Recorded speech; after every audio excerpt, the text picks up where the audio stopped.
Então, pessoal, começando a nossa videoaula hoje, né? É uma continuação do módulo de soluções. Hoje eu irei relembrar um assunto do primeiro ano, né? Que é forças intermoleculares. Porém, antes disso, precisamos relembrar um conceito de suma importância, que é o conceito de eletronegatividade.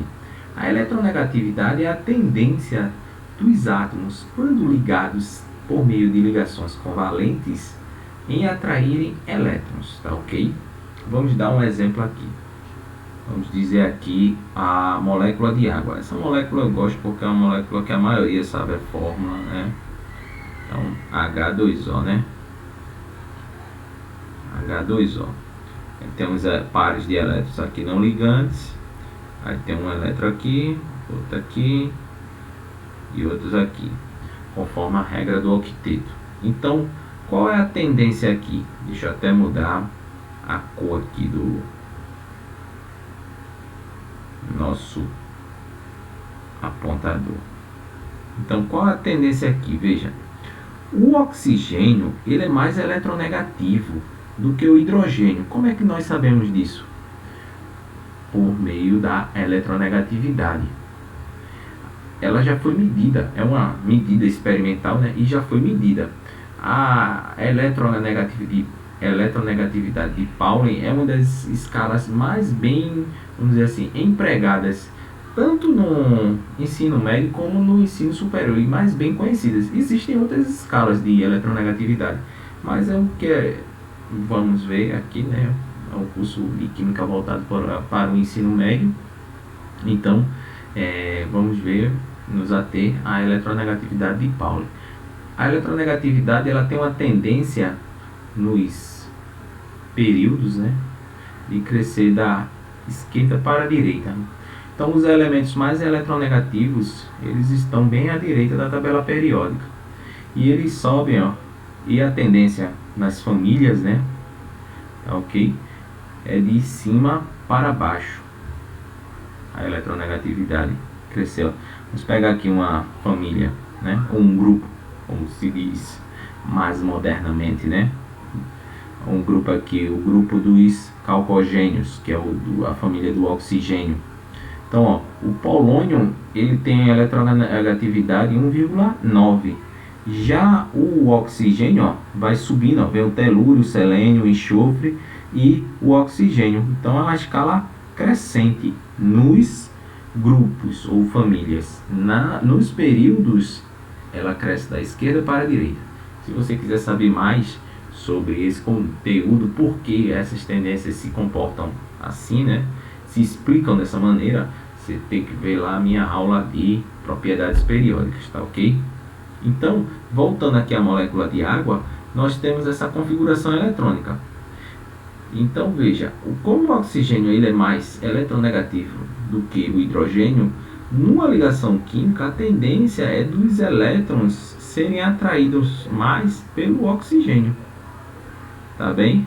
Fazendo com que o hidrogênio tenha uma deficiência de elétrons. Então, como não tem deficiência de elétrons, aqui vai ficar cargas positivas, bem como aqui também. E como o oxigênio ele vai ter uma tendência em atrair elétrons, ele vai ter um excesso de carga negativa, tá bem? Isso vai ser de suma importância para a gente entender alguns aspectos das forças intermoleculares e também entender alguns aspectos da solubilidade de algumas substâncias. Então veja, vamos relembrar aqui o que é polaridade das ligações, né? Veja, denomina-se, aqui é uma definição, né, sobre o que é eletronegatividade.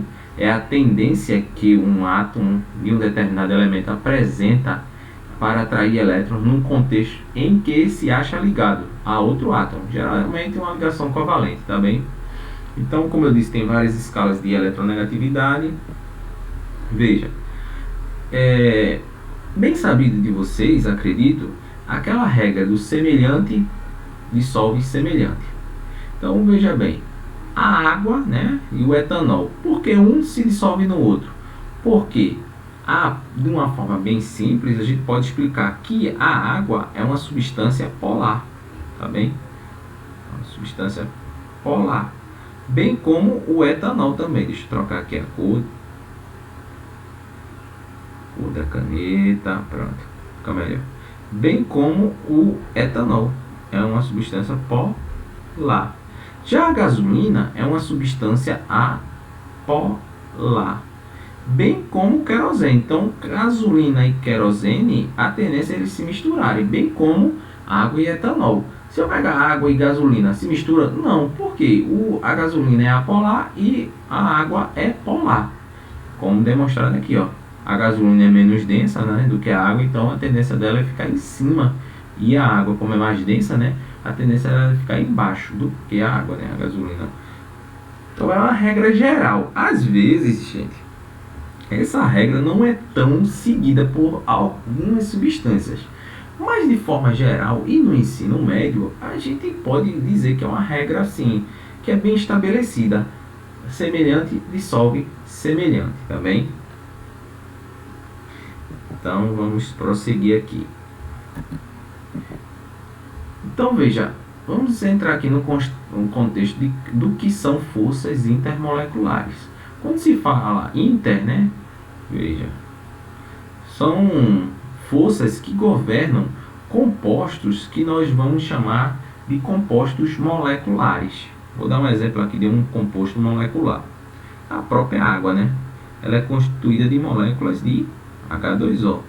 Por que são forças intermoleculares? Porque cada molécula dessa vai interagir com outra molécula. Vou desenhar aqui umas 4, né, que é o suficiente, moléculas de água. Como é que elas vão interagir aqui? Elas vão interagir por forças que são intermoleculares. Então, são entre as moléculas. Tem as forças intramoleculares, que são governadas dentro da molécula. Aqui, no caso, são forças intermoleculares, são entre as moléculas. Então, ó, esse hidrogênio iria ser atraído por esse oxigênio. Esse hidrogênio aqui, ó, iria ser atraído por esse oxigênio. Esse hidrogênio aqui, ó, ia ser atraído por esse outro oxigênio, sempre da molécula mais próxima, bem como esse hidrogênio por esse oxigênio. Por que isso? Porque, a priori, vamos dar uma explicação prévia, o oxigênio ele é mais eletronegativo, né, do que o hidrogênio. Então, a tendência dele é atrair carga positiva para ele, né, o oxigênio no caso. Então, ó, esse hidrogênio aqui, ó, iria ser atraído por esse outro oxigênio. Esse hidrogênio aqui, ó, iria ser atraído por esse oxigênio. Vejam que é como se formasse uma rede, né? O composto molecular formasse uma rede assim. Só que tem uma diferença, veja. A força intermolecular, ela é diferente em termos de força mesmo. Vamos dizer aqui, ó. Isso aqui não é uma ligação química entre o átomo de oxigênio e hidrogênio. Essa força que une o átomo de oxigênio e hidrogênio é bem mais forte em termos de energia do que uma ligação intermolecular entre um hidrogênio e um oxigênio. A prova é tanta que existe até uma escala para se medir essa força intermolecular, a escala energética do Joule, né? Isso é um assunto que mais para frente nós iremos abordar, tá bem? Também as forças intermoleculares têm essa denominação VDW, né? Que é forças de Van der Waals, tá ok? Que foi uma homenagem aos cientistas que ou descobriram de forma indireta ou indireta, ou fizeram estudos na área. Então, isso aqui é um aspecto importante, elas caem muito com a distância, né? Então, assim, quanto mais afastado está uma molécula da outra, né? Então, a força intermolecular diminui. São facilmente sobrepujadas. Bem, essas características aqui são interessantes porque as forças intermoleculares muitas vezes vão explicar pontos de ebulição, pontos de fusão também pode explicar, bem como a tensão superficial de alguns líquidos, assim como a viscosidade de alguns líquidos, tá bem? Então é um aspecto importante. e nós vamos destacar nas forças intermoleculares é a sua aplicabilidade em entender fenômenos, né, do nosso dia a dia. Então veja, a primeira força intermolecular que nós vamos estudar é a força intermolecular íon dipolo. Essa força ela ocorre entre uma molécula polar, né, e um par de elétrons não ligantes. Vou dar um exemplo. Ó, você tem lá NaCl, tá ok? NaCl é o cloreto de sódio sólido, tá bem? Aí eu pego esse cloreto de sódio e vou dissolver em um copo contendo água. A água é o que? H2O, tá bem? O que é que vai ocorrer aqui, gente? Esse cloreto de sódio, esse é um cristal na realidade, né? É um sólido iônico, né? O cloreto de sódio, ele vai, vamos dizer assim, se dissociar, né? Mas é uma dissociação que se explica em termos de força íon dipolo. Por quê? O cloreto de sódio não é formado por um cátion e um ânion, cátion Na+, e o ânion Cl-, que é o ânion cloreto, e o cátion Na+. O que é que vai ocorrer? Quando você adicionar o cloreto de sódio, logicamente você vai perceber a dissolução, né, desse sal. Ele vai se dissolver em água. Por que ocorre isso? Porque há uma orientação molecular. Como é que isso vai ocorrer? O ânion cloreto de sódio vai se formar, né? Vai ser formado pela quebra do retículo cristalino, tá ok? E o ânion cloreto de sódio ele tem um excesso de elétrons. Então, as moléculas de água que estão aqui representadas, ó, essa cor aqui vermelha, né, é o átomo de oxigênio, e essas cores brancas aqui representam os átomos de hidrogênio. O que é que vai ocorrer aqui? Eu não disse a vocês que uma molécula de água ela pode apresentar uma polaridade, né? O oxigênio vai ter carga negativa e o hidrogênio carga positiva, tá bem? Mesma coisa aqui, ó, carga negativa e cargas positivas. O que é que vai ocorrer aqui? O ânion cloreto não é um ânion, não tem um excesso de cargas negativas, ele vai atrair esses hidrogênios aqui, ó, que tem excesso de carga positiva. Então, fazendo com que, assim, é uma questão interessante, porque isso aqui explica o mecanismo de dissolução dos sais solúveis em água, tá bem? Então, ó, tudo isso aqui são moléculas de água que vão circundar, né, o ânion cloreto, tá ok? Fazendo com que ele deixe o retículo cristalino do cloreto de sódio. Por isso que o cloreto de sódio ele é solúvel em água. Um dos motivos, né, e uma das explicações em termos de mecanismo. Então, ó, você vai ter moléculas de água aqui, ó. Essas moléculas de água vão interagir, né, com o ânion cloreto por meio dos seus hidrogênios. Isso aqui é tudo hidrogênio. Vejam que a orientação da molécula de água é deixar os átomos de hidrogênio o mais próximo do ânion cloreto. Por quê? Ó, que é uma carga positiva, com a carga negativa a tendência a se atraírem. E o oxigênio que está aqui, ó, que tem um excesso de carga negativa, a tendência é se afastar o máximo possível, adotando essa orientação aqui. Porém, percebe-se o contrário aqui, ó. Quando há a quebra do retículo cristalino do cloreto de sódio, o cátion sódio, né, mais, ele também vai interagir com as moléculas de água, só que agora a orientação vai ser mudada, né? Vai ocorrer o quê?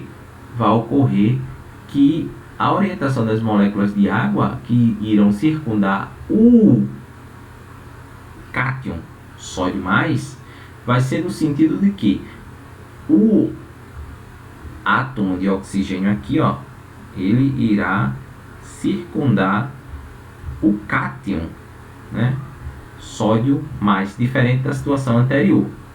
Por quê? O oxigênio ele não tem um excesso de carga negativa por ser mais eletronegativo, não é isso? Então, o que é que vai ocorrer? Os oxigênios vão ser atraídos pelo cátion sódio. Carga negativa com carga positiva. Tá ok? Então, assim, é uma das forças intermoleculares, né? É uma força que ocorre entre uma molécula polar que apresenta par de elétrons não ligante e um cátion ou um ânion na solução. É importante. Para que ocorra essa interação, né, íon dipolo, a molécula tem que ter um par de elétrons não ligantes, né, disponível. Por exemplo, se eu mudar essa molécula aqui, colocasse NaCl numa solução de metano. Metano é o CH4. Você não iria notar a dissolução do cloreto de sódio em metano líquido. Por quê? Não há um par de elétrons aqui, ó, disponível, né? Então a valência aqui do carbono, ela, vamos dizer assim, ela está completa, a da água também, né, na outra situação, mas é uma configuração eletrônica que faz com que não haja um par de elétrons não ligando. Esse também é um tópico que vocês tiverem dificuldade, vocês vão lá na minha playlist de ligações químicas e vejam a questão de ligações covalentes, né? Eu explico essa parte de pares de elétrons ligantes e não ligantes, tá bem? Então vamos para a próxima força intermolecular. Agora vamos estudar o dipolo induzido, né? Ou dispersão de London. Forças dipolo induzido, dipolo, né, são de fraca intensidade.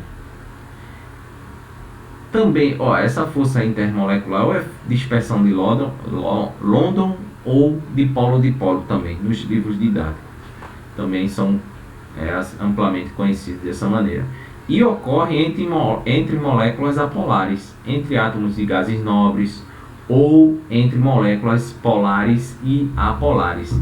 Essa força ocorre por uma deformação momentânea na nuvem eletrônica da molécula.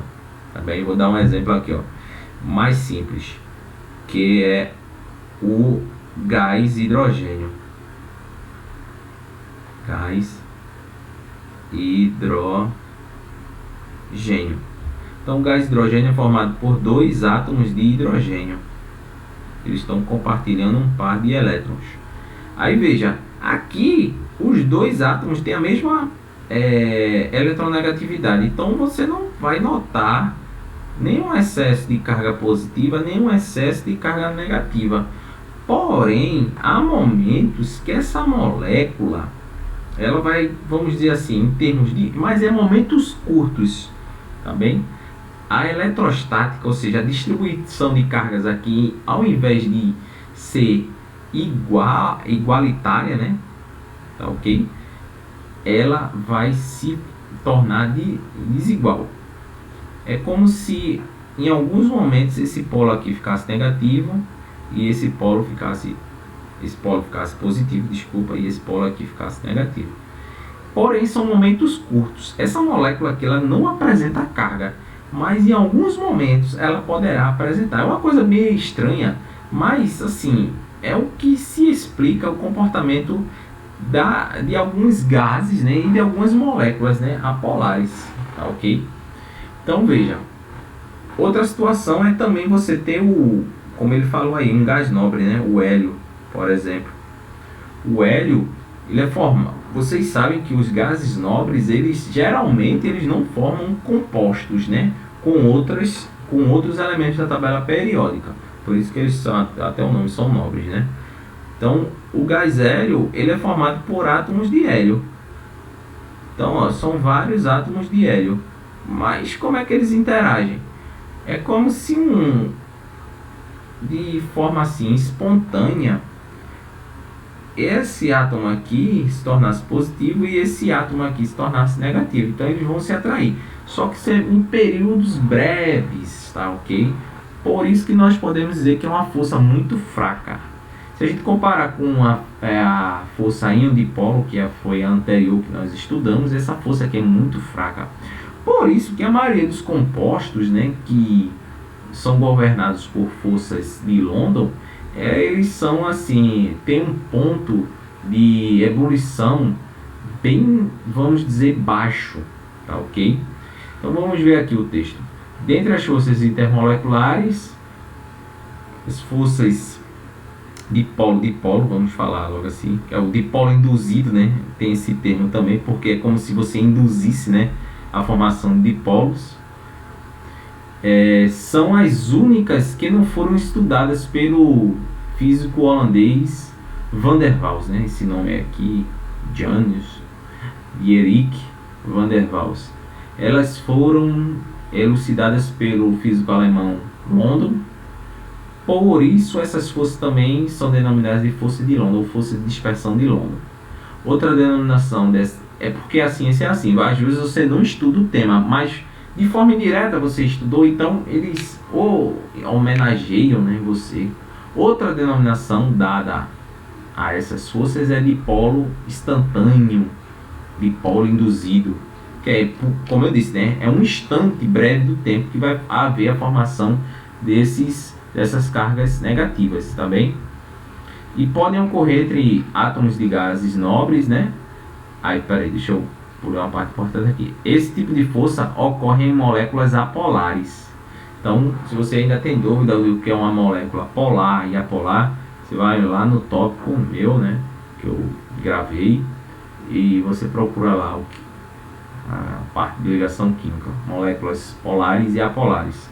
Então, ó, exemplo aqui, ó, de moléculas apolares, né? O gás hidrogênio, oxigênio, flúor, o cloro, o dióxido de carbono, o metano e o etano, entre outras, né? Desse modo, os elétrons se acumulam em determinado lado. Então, o que ele está dizendo aqui é o quê? Que você vai... Às vezes, esses elétrons aqui, ó, é como se eles acumulassem de algum lado. Aqui. Então, é como se você, de forma induzida, você formasse cargas aqui. Isso aí, quando a gente estuda no ensino médio, vamos dizer assim, não é uma coisa bem... não é bem destrinchada, ou seja, explicada em livros de química do ensino médio. Mas, se alguém aqui optar por fazer o curso de física, química, matemática, existe uma diversidade de pesquisas científicas nessa área aí. Então, você já é bem estudado isso. Mas, para nós estudantes, né, de ensino médio, e professores, essa explicação já nos basta. Essa questão de você formar dipolos induzidos aqui, bem? Ligação de London, né? Então vamos lá. Veja, é uma explicação a mais aqui, né, que eu tirei, porque muitas vezes uma figura fala mais do que palavras. Como é que pode ocorrer? Então, você pode ter a formação de um dipolo instantâneo, como eu disse, né, anteriormente, molécula de hidrogênio. Elas compartilham um par de elétrons. Você pode você pode notar a formação de um dipolos instantâneos, né, numa molécula apolar. Então você vai ter desse lado aqui positivo e desse lado aqui negativo. Mas isso é instantâneo, é uma coisa que vai ocorrer de forma instantânea, bem como também pode se inverter a polaridade aqui, tá bem? Aí, como é que essas moléculas apolares, elas vão interagir? Por meio de ligações, né, ou forças de London, né? Você tem uma molécula aqui de hidrogênio, né, interagindo com outra molécula de hidrogênio. Então, ó, vai ocorrer uma interação. Na realidade, esse polo positivo aqui iria interagir com esse polo negativo, e esse polo negativo iria interagir, apesar que aqui, ó, tá errado, com esse polo positivo, tá bem? Então é uma força, ó, vimos até agora a força intermolecular íon dipolo, as forças de dispersão, né, de London, e ou também conhecido como dipolo ou dipolo induzido, né? E vamos ver agora outra força intermolecular interessante, que é a famosa ligação de hidrogênio. Essa ligação, que é outra, né, força intermolecular, ela ocorre quando uma molécula possui um átomo de hidrogênio ligado ao flúor ou ao oxigênio ou ao nitrogênio. Esses elementos, então você vai ter um átomo de hidrogênio ou ligado ao flúor, ou ligado ao oxigênio, ou ligado ao nitrogênio, tá bem? Exemplos, tem vários exemplos aqui. Vamos aqui, ó, água. A água, ela vai formar forças intermoleculares por meio de ligação de hidrogênio. Por quê? Você tem a água, né, que é H2O, é isso, H2O. Então, você vai ter um átomo de oxigênio ligado a um átomo de hidrogênio. Esse átomo aqui de oxigênio, ele é mais eletronegativo, então ele vai formar o que? Uma carga negativa aqui, e o átomo de hidrogênio vai ter um excesso de carga positiva. Então, ó, vai ocorrer uma interação entre moléculas por meio da ligação de hidrogênio. Então, essa carga negativa aqui, ela vai interagir com essa carga positiva. Vocês notem que foi aquele primeiro exemplo que eu falei do que era uma força intermolecular, entre moléculas, né? Porém, a ligação de hidrogênio, ela se manifesta também, ó, em átomos de hidrogênio ligados a átomos de nitrogênio. Por quê? Esses elementos aqui, ó, flúor, oxigênio e nitrogênio, são os mais eletronegativos da tabela periódica. Então, essa ligação de hidrogênio, ela vai se manifestar com bastante força, né, em compostos que têm átomos de oxigênio ligado a hidrogênio, nitrogênio ligado a hidrogênio, ou também, ó, aqui não mostra no exemplo, né, mas, ó, você tem um ácido fluorídrico, que é o HF, ó, átomo de hidrogênio ligado a flúor.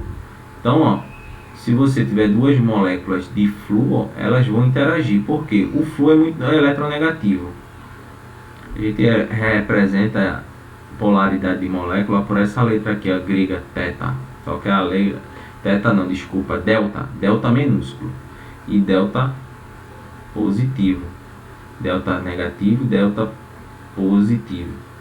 Elas vão interagir, ó, por meio de ligação de hidrogênio. Porque você vai ter carga negativa aqui e carga positiva. Esse flúor aqui é tão eletronegativo que ele consegue atrair o outro hidrogênio da outra molécula, tá bem? Então veja, as forças intermoleculares, elas podem explicar fenômenos de tensão superficial. O que é tensão superficial? Veja, vocês já viram que principalmente a água, que é um composto que a tensão superficial, gente, ela se manifesta em outras substâncias, mas a água é um exemplo clássico porque é uma substância tão comum no nosso dia a dia, né? Então, ó, a água, vocês já viram um mosquito posar na água, ou a formação de uma gota de água, ou até mesmo uma formiga, né, conseguir assim boiar na água, né? É como se a superfície da água tivesse uma película, né? Então, isso se chama tensão superficial. É explicado por forças intermoleculares. Também, ó, e aqui, eu já adiantando para vocês, o que governa a tensão superficial é a força intermolecular chamada ligação de hidrogênio. Compostos que apresentam ligação de hidrogênio, a tendência é ter uma tensão superficial. Também.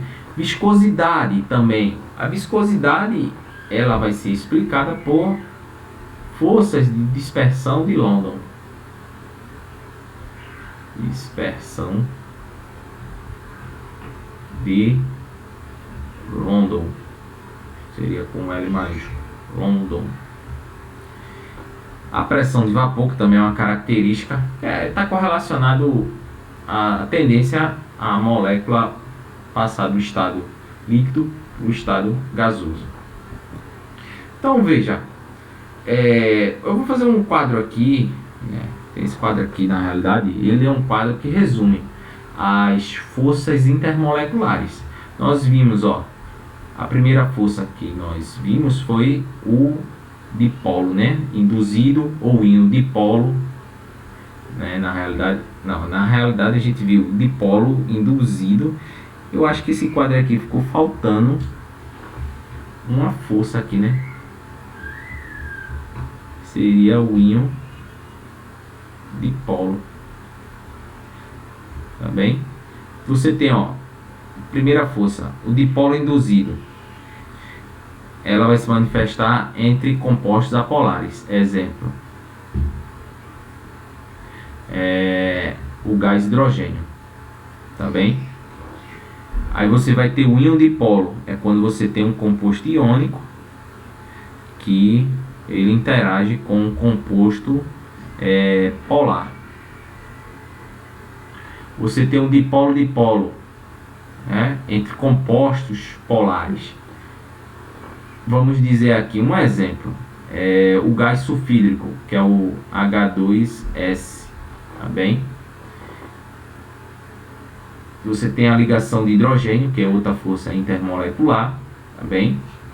Então, veja, é um quadro assim que faz um resumo, né? Aí ele está falando aqui, chamando a atenção, nossa, sobre a questão da polaridade. Então, você tem uma polaridade, aí ele chama a atenção aqui sobre a solubilidade. Aquela regra, polar dissolve apolar dissolve apolar e polar dissolve polar. Tá bem? Se você tem moléculas com dois átomos, né, iguais, ó, átomos iguais, geralmente a molécula é apolar. Átomos diferentes, a molécula é polar. Como eu estou dizendo, eu tenho uma aula sobre essa questão, explicando o que é uma molécula polar e apolar. Mais de dois átomos, você vai ter que ver a geometria, né? Também nessa minha aula. Então, assim, é um quadro que resume, né, o que a gente já viu aqui, de forças intermoleculares. Tá bem? O que falta eu explicar a vocês são as aplicações desse entendimento. Tá bem? Então, esse aqui é outro quadro também. A gente vai, nas próximas aulas, explorar ele bem, né? Eu falo nas próximas aulas daqui a pouco, tá bem? Então, assim, forças intermoleculares é um assunto que é cobrado bastante no Enem, tá bem? Porque ele explica uma série de, vamos dizer, de mecanismos, né, e fenômenos da natureza. Então, é isso, pessoal.